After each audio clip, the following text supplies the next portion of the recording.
Hello বন্ধুরা, সবাই কেমন আছো? আমি তো খুব ভালোই আছি। গরমের মধ্যে একদম সেদ্ধ হয়ে গেছি, এরকম ভাত ফোটানোর মতন সেদ্ধ হয়ে গেছি। আমার দুষ্টু মিষ্টি বন্ধুগণ, নতুন দিনের নতুন ব্লগে মিরাকেল সঞ্চিতায় তোমাকে সকলকে জানাই অনেক অনেক স্বাগত। আজকে শনিবার, ছেলেরও ছুটি, আমারও আবার ছুটি। তো ঘুম থেকে ওইটার বাসি কাজটা সারা হয়ে গেছে। এরপরে দেখি বাবা বাজার থেকে নিয়ে এসে এই জিনিসটা, কত কি তালের শাঁস। আমার তো খুব পছন্দ তালের শাঁস। তালের শাঁস দেখে মাও খুশি, আমিও খুশি, আমার পোলাও খুশি। যাই হোক, এবারে আমি একটু রান্নাঘরে চলে গেছি, গিয়ে এই চাল ডালটা ভিজাই রাখুম। হ্যাঁ, ডাল ভিজামো, কারণ আজকে নিরামিষ তরকারি করুম। ডাল, মুসুর ডাল, আজকে আর মুসুর ডাল নিলে, আজকে আবার শনিবার, প্রথমেই কইলাম। তো চালটা ভিজাই রাখুম, একটু গ্যাসটা খরচ কম হইবে। এদিকে ছোলার ডালের বড়া কইরা তরকারি করুম, তাই জন্য ছোলার ডালটারে ভিজাই রাখছি। এইগুলো ভিজতে একটু সময় লাগবে, সেই জন্য এগুলো ভিজাইছি। আর এরপরে আমি তালের শাঁসগুলোরে জোগাড় করে নিয়েছি। তার আগে সকালে জলখাবার খাওয়া হয়ে গেছে, এটা তো তোমাকে কইলাম না। জলখাবারে কি খাইছি জানো? শুধু মুড়ি আর জল। যা গরম পড়ছে, অন্য কিছু খাইতে আর মন চায় না। জলখাবার খাওয়ার পরে এবারে একটু তো ফল খাইতে হইবে। মায়ের তো শরীরটা খারাপ, অপারেশন হয়েছে, সবাই জানো। তো সেই জন্য ফলের জোগাড় করতেছি। তালের শাঁস কাটুম। কালকা পেঁপে কিনছিলাম, পেঁপে, খরবুজ, কাঁচা আম এইসব কিনা নিয়ে এসেছিলাম। নাইট ছিল বৃহস্পতিবার দিন, তো শুক্রবার দিন ফেরার পথে এইসব কিনা নিয়ে আইছি। যা রোদ ছিল, রোদে একেবারে পুড়তে পুড়তে আগুন হয়ে আইছি। তার মধ্যে এইসব বাজার ভারী, অবস্থা একেবারে কাইল হয়ে গেছিল। কিন্তু কি করুম, আমার তো বাজার করতে বেশ ভালোই লাগে, সংসারী মানুষ কিনা। তো যাই হোক, চলো। তো আজকে সেই পেঁপেটা খামো। কালকা মা কইলো আজকে আর কাটতে হইবে না, ফ্রিজে রাখা দিয়ে কালকা খামো। তো কি করুম, সেই জন্য নালে কইছিলাম আমি যে তুমি আজকেই পেঁপেটা কাটি, সবাই মিললে খাই, কালকা খরবুজটা কাটুম। মা কইলো না, আজকে আর দরকার নাই, নাইট করে আইসিস, আর এইসব আর জোগাড় করতে হইল লিগে ফ্রিজে থুইয়া দিছিলাম। আর ট্রেনে যা ভিড় ছিল, কি কমো, একবারে পেঁপে ওই খরবুজের গুতায় পেঁপে একবারে চ্যাপটাইয়া গেছে। আমি তো ভাবছিলাম কি জানে বাবা খাইতে পারম কি না। তো কাটার পরে দেখি যে না, এত পাকা ছিল, সেই জন্যই একেবারে গুতা খাইয়া চ্যাপটাইয়া গেছিলো। কিন্তু খুব ভালো হয়েছিল। যাই হোক, এই তালের শাঁসগুলোরে ধীরে ধীরে ভালো করে ছাড়িয়ে নিয়েছি। আমার আবার এই তালের শাঁস ছাড়াইতে যা বিরক্তি লাগে, তোমাকেও কি কমো। কিন্তু মায়েরে একটু ছাড়াইয়াই দিলাম, বেচারি তো এখন পা ছড়াইয়া বইয়া থাকে। কেন কি পা, জানোই তো কি হয়েছে, মায়ের অপারেশন। এবার সেই অবস্থায় বইয়া বইয়া এই ছাড়াইবে, আর উনি এমনি এইসব খাইতে টাইতে চায় না। আগেই কোনো দিন খায় নাই, যখন সুস্থ ছিল ছোট থেকেই দেখছি নিজের ভাগেরটা আমাকে ওই সবাইরে দিয়া দিছে। কোনো দিনই এইসব মনের মতন জিনিস যে পছন্দ করে খামো বা কিছু, কোনো দিনই হেরে দেখি নাই। সারা জীবন দেখছি খালি আমাকে ওই খাওয়াইতে। তো যাই হোক, ছুরি দিয়া কাটতে চাইছিলাম, হয় না, এরপরে হাত দিয়েই ছাড়াইলাম খোসাগুলো। আর এই যে আমার মা জাননি, ক্যামেরা দেখলেই সে এমন সিরিয়াস হয়ে যায় যেন কি, এত কই তুমি নর্মাল থাকবা। উনি কিন্তু একবারে কেমন গম্ভীর হয়ে যায়। আসলে সরল সিধা মানুষ কিনা, বুঝতেই পারে না যে ক্যামেরার সামনে কি করবে আর কি করবে না। যাই হোক, এই দেখো আমার পোলা যেই দেখছে আমারে ফোন হাতে নিয়ে ভিডিও করতে, অমনি সে আমি করুম করে ভিডিও করা শুরু করে দিছে। তো এবারে চলো ফল ফলাদি খাইয়া এবারে একটু রান্নার জোগাড় করি। এই যে কুমড়া ডাঁটা এই দিয়ে তরকারি করুম ভাবছিলাম, কিন্তু আজকে আর করুম না, এটা আমি কালকা করুম। আর আজকে করুম উচ্ছে ভাজা, পটল দিয়ে ছোলার বড়া দিয়া, মানে ছোলার ডালের বড়া দিয়া তরকারি। আজকে তো শনিবার, নিরামিষ খামো, তোমরা জানোই।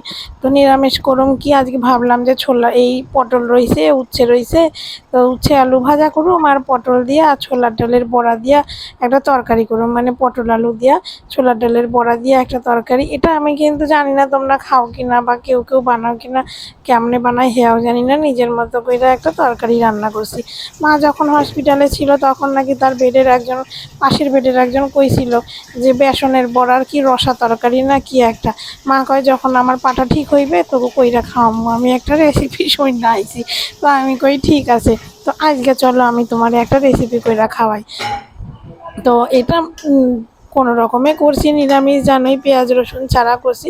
খাইতে কিন্তু খুব ভালোই হয়েছিল। আলুগুলারে ছোটো ছোটো টুমা টুমা করে খাইতে নুন হলুদ দিয়ে ভাইজে নিছি। এরপরে দেখো এদিকে আমি চালটাও বসাই দিলাম। ওই যে কইছিলাম চালটা ভিজাই রাখছিলাম, সেই জন্য একটু গ্যাসটা কম লাগে। এবারে দেখো যেই তেলে আলু ভাজতে রাখছিলাম, সেই তেলেই পটলগুলোরে দিয়া একটু নুন হলুদ দিয়ে ভাজা নিলাম। যে কোনো ভাজাভুজির সময় কিন্তু দিতে লাগে নুন আর হলুদ, দিলে টেস্ট অনেক বাইরে যায়। ওদিকে আবার পটলটা ভাজা হইতে হইতে আমি এইদিকে আবার উচ্ছে আর আলুটারে কুচায় নিলাম।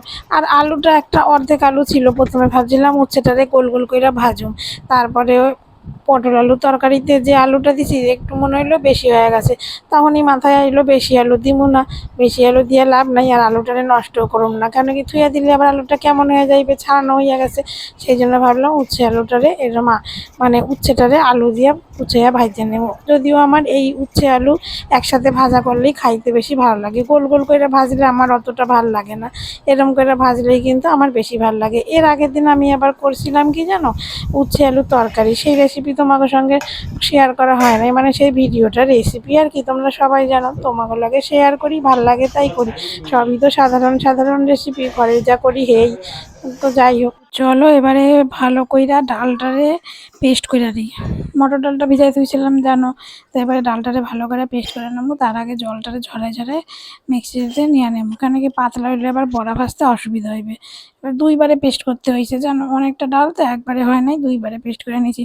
ভাবছিলাম শিলে বাটুম, তা শিলে বাটলাম না, ভাবলাম আজকে মিক্সিতেই করে নিই, অন্যদিন শিলে বাইটটা খামো। ছোলার ডাল বড়া কইরা তোমরা কেমন খাও জানি না, আমার তো বেশ ভালো লাগে, তবে ছোলা ডালের থেকে আমি এবার মটর ডালের বড়াটা বেশি ভালো খাই। তো দেখো এর মধ্যে হলুদ নুন আর একটু জিরার গুঁড়া দিছি, লঙ্কার গুঁড়া টুড়া দিই নাই, কারণ আজকে শনিবার, সেই জন্য এসব দিব না আমি। তো ভালো করে ফেটাইতে হবে, ফেটাইতে ফেটাইতে একবারে হাত ব্যথা করে ফেলাইতে হইবে, হেলে কিন্তু বড়াগুলো একবারে ফুইল্লা ফুইল্লা বোমের মতো হইবে, আর খাইতেও সেরকম স্বাদ হইবে, মানে একবারে নরম নরম হইবে। সেই জন্য যত পারবা একবারে ডান হাতে বা হাতে দুই হাতে ফেটাইতে থাকবা। তো চলো আমার ফেটানো প্রায় হয়েই আসছে, এবারে আবার ভাতটাও দেখি ওদিকে হইয়া গেছে, এবারে ভাতটারে উপর দিয়া নেবো, ভাতটা উপর দিব, ভাতের হাঁড়িটা আজকে আবার বড় হইয়া গেছে, আমার দুইটা হাঁড়ি আছে, হাঁড়ি দুইটা না হাঁড়ি আছে তিনটা, একটা পুস্কু হাঁড়ি, একটা মাঝারি আর একটা বড়, এটা আবার বড় হাঁড়ি, তো বড় হাঁড়িটা এটির বাটিটা আবার একটু ছোট হয়ে গেছে ফ্যানটা গালার জন্য, যাই হোক তাও কষ্ট মষ্ট করে ফ্যানটারে গাইলে নিছি। এরপরে দেখো তেল দিছি, তেল গরম হয়ে গেছে, এরপরে বড়াগুলোরে ভাজে নেবো, একবারে পুচকি পুচকি করে কয়টা বড়া প্রথমে ভাজে নেবো, কারণ কয়টা বড়া এমনি শুধু শুধু খামো আমি, মা, বাবা, আমার পোলা সবাই মিলে খামো, সেই জন্য। তা পোলারে দিছি, পোলা আবার নাক শিপকেই দিয়েছে, কে জানে বাবা স্বাদ হয় নাই নাকি ভাবলাম, তারপরে নিজে খাই দেখি স্বাদ হয়েছে। আর এই যে হঠাৎ করে মিক্সির আওয়াজ পাইতেছ, ভ করে ঘুরতেছে মিক্সিটা, এটার আমার পোলার কাণ্ড, শুধু শুধু অন করে দিয়ে গেছি গে, এইরকমই করে। এদিকে বড়াগুলা ভাজা নিয়ে কয়টা বড়া নিয়ে একটু খাইয়া দাইয়া নিয়ে এরপরে আবার বড়াগুলারে ভাজম। তো দেখো বড়াগুলা ভাজা হয়ে গেছে, এর মধ্যেই দেখি পোলারে তো চান করে আইছি, তার মধ্যে গিয়া তো এই ছোটো বড়াগুলো ভাজা টাজা নিয়ে খাইয়া দাইয়া নিছি, এরপরে দেখো আমার পোলার কাণ্ড, এই এখন চান টান করাই দিছি দিয়া, এরপরে দেখো কি আরম্ভ করছে, এখন সে সাইকেল চালাইবে, গায়ে ক্রিম মাখে নাই, সেই কথাই আমি ওরে কইতেছিলাম। এরপরে দেখো বড় বড় করে বড়াগুলোরে ভাজে নিছি, দেখছো কত বড় বড় করে ভাজছি, বড় বড় করে ভাজলে হেলে তরকারিতে দিব, ছোটো করে দিব না, ছোটো করেও ভাজে দিতে পারো তরকারিতে, আমার ইচ্ছা হয়েছে বড় করে ভাজতে তরকারি করুন, তাই আমি বড় করে দিছি। তো বড়গুলো তো দারুণ ফুলটা, মানে ভেতরটা একদম ফাঁপা হয়েছে, এত সুন্দর নরম হয়েছে, যত ফ্যাটাইছি ততই ভালো হয়েছে। এরপরে দেখো যে কড়াইতে আলু পটল ভাজছিলাম, সেই কড়াইতে তেলের মধ্যে আর একটু তেল নিয়ে তার মধ্যে গরম মশলা ফোড়ন দিছি, গরম মশলা বলতে গোটা জিরা দিছি, তারপর শুকনো লঙ্কা তো দিই নাই, তেজপাতা দিছি, আর দারচিনি, এলাচ, লবঙ্গ, আর হচ্ছে একটু গোলমরিচ দিছি, দিয়ে একটু হলুদ আর নুন দিয়ে দিছি, দিয়ে এরপরে ভালো করে পটল আলুগুলো দিয়ে কষানো টষানো হয়ে গেলে এর মধ্যে কিন্তু আমি একটু বড়াগুলারে দিয়া দিব, সব কয়টা বড়ারে দিয়া দিছি, এবার বড়াগুলা দিয়েও ভালো করে নাড়ো। আমার মা কইতেছিল হায় হায় বড়াগুলা দিয়ে যদি নাড়ে তাহলে বড়াগুলো ভাঙে যাবে না, আমি বললাম ভাঙা গেলে ভাঙে যাবে, হেও একরকম রেসিপি হয়ে যাবে, দেখি না কইটা কী হয়, কিন্তু বড়াগুলো এত সুন্দরই হয়েছিল, তোমাদের কি কমো, এই যে আমি কষাইছি টষাইছি, হে কিন্তু বড়াগুলো ভাঙে নাই। এখন আমি দিয়ে দিলাম কিশমিশ, কয়টা কিশমিশ দিছি, আবার এর মধ্যে ভিজাই থুইছিলাম সেই কিশমিশগুলো দিছি। কিশমিশ তরকারিতে দিলে না আমার আবার বেশ ভালোই লাগে, বেশ একটা একবার দুইবার মুখে পড়ে মিষ্টি মিষ্টি, বেশ ভালো লাগে। আর এইদিকে দেখো ছোট ওভেনটার মধ্যে লোহার কড়াইটায় কইরা নিলাম আলু আর উচ্ছে ভাজা, একটু নুন আর হলুদ দিয়ে আলু উচ্ছে ভাজাটা কইরা নিচ্ছি, কোনো ফোড়ন টোড়ন দিই নাই। তো এদিকে আমার ভাজা হইতেছে আর ওদিকে তরকারিটাও হইতেছে, তরকারিটা একটু ঢাকা চাপা দিয়ে ভালো করে কষায় কষায় করছি। এরপরে পরিমাণ মতো জল দিয়ে দিছি, কারণ জল একটু ঝোল ঝোল না হলে আবার হবে না। আর বড়ার তরকারিতে দেখবা যতই জল দাও না কেন যেন সেই শুকায় শুকায় মাখা মাখাই হয়ে যায়। তো যাই হোক, আমার কিন্তু একেবারেই রেডি হয়ে গেছে। আর লঙ্কা দিয়েছিলাম কাঁচা কাঁচা মানে কাঁচা লঙ্কা না, কাঁচা লঙ্কা পাইকে গেছিলো সেই লঙ্কা দিচ্ছি, সেইটা তোমাকে দেখানো হয় নাই। তো যাই হোক, একদম রেডি হয়ে গেছে। তো দুপুরের লাঞ্চ কিন্তু একদম রেডি। শনিবারের লাঞ্চ একদম নিরামিষ, খাইতে কিন্তু খুবই ভালো হয়েছিল। ভিডিওটা যদি ভালো লাগে তাহলে অবশ্যই লাইক কমেন্ট শেয়ার কইরো, আমার ফেসবুক পেজটারে ফলো কইরো, ইউটিউব চ্যানেলটারে সাবস্ক্রাইব করে দিও। ফেসবুক পেজের নামও মিরাকেল সঞ্চিতা আর ইউটিউব চ্যানেলের নামও হইল মিরাকেল সঞ্চিতা। ভালো লাগলে পেজে ঘুরে আইসো, ইউটিউব চ্যানেলেও ঘুরে আইসো, সাবস্ক্রাইব করে দিও আর ফেসবুক পেজটারে লাইক করে ফলো করে দিও। তো দেখো সন্ধ্যা হয়ে গেছে, বিকালবেলা সন্ধ্যাবেলা বাবা মায়ের একটু চা করে দিলাম, র চা আদা দিয়া। ব্যাস, ভিডিওটা তাহলে এইখানেই শেষ করি। দেখা হইবে অন্য কোনো দিন অন্য কোনো নতুন ভিডিওতে তোমাদের সাথে। তো আজকে এই পর্যন্তই। সবাই ভালো থাইকো, সুস্থ থাইকো। এই গরমে বেশি বেশি করে জল খাইও আর হালকা হালকা খাবার খাইও। তো চলো চাটা খাইয়া একটু গল্প টল্প কইরা আবার ছেলেরে নিয়ে পড়তে বসতে হইবে। আজ তাহলে আসি। রাধে রাধে, হরে কৃষ্ণ।